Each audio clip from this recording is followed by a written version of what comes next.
Welcome to exam notification. मैं राघव शर्मा आपके लिए लाया हूँ स्टेनो डिक्टेशन जो कि 85 पर मिनट की स्पीड से है। दोस्तों, हमारे इस चैनल को सब्सक्राइब करें, साथ ही बेल आइकन को दबाएं जिससे हमारी आने वाली वीडियो का नोटिफिकेशन आपको प्राप्त हो।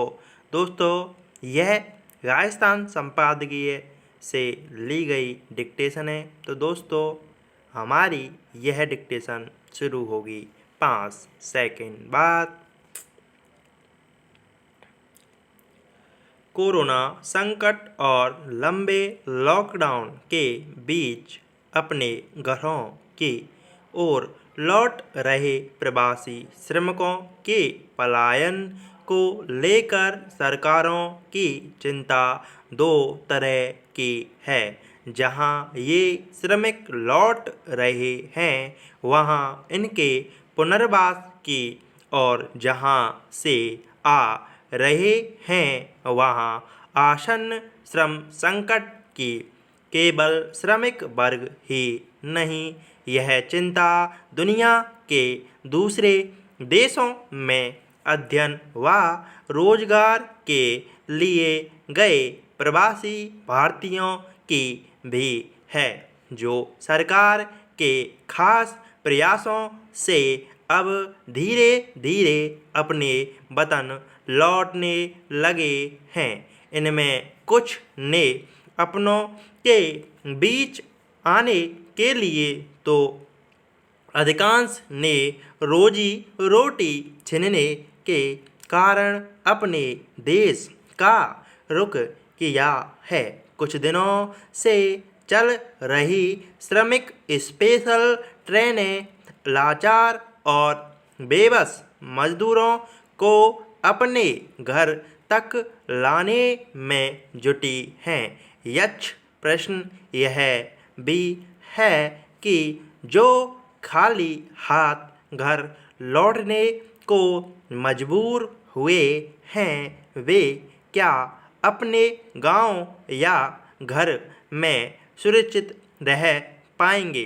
वायरस के संक्रमण से भी और भूख से भी जाहिर है कि मौजूदा हालात में जो घरों की ओर लौटे हैं या लौट रहे हैं उन सबको काम मिल ही जाएगा, इसके आसार कतई नहीं हैं। दूसरी ओर जिन्होंने अपने नियोक्ताओं की बेरुखी का शिकार होकर जान है तो जहान है मानते हुए पलायन किया, वे अब वापस नहीं जाना चाहेंगे।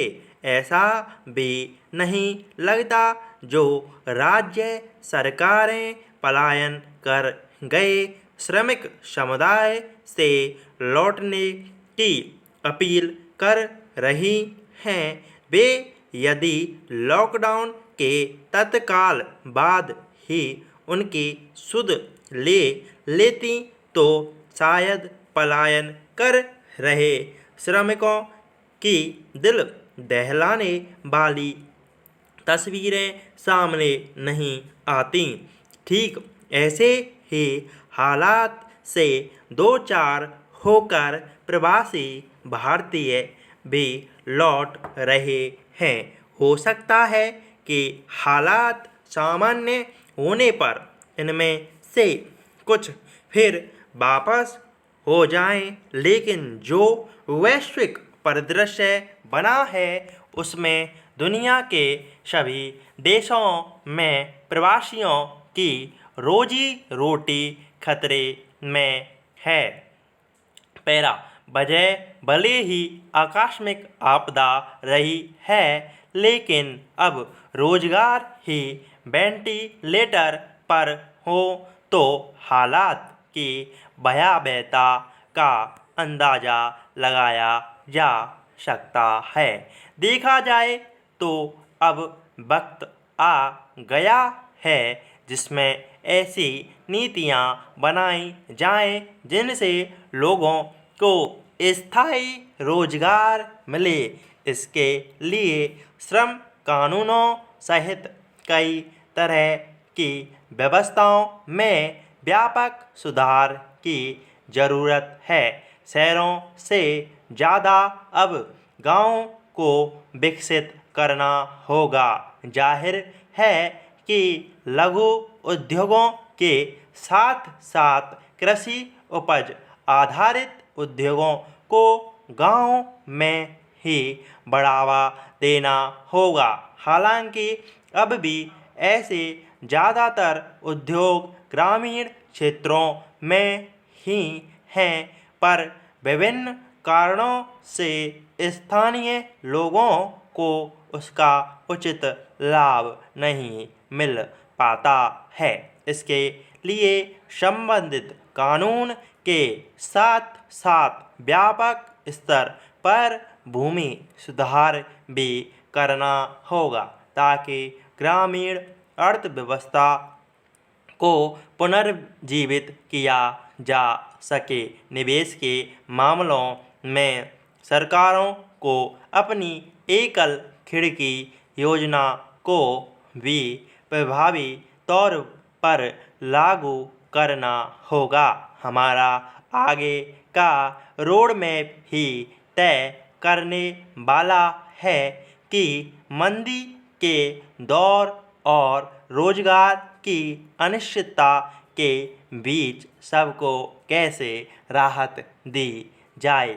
फिलहाल तो बड़ी ज़रूरत कोरोना संक्रमण की गति पर लगाम लगाने की है।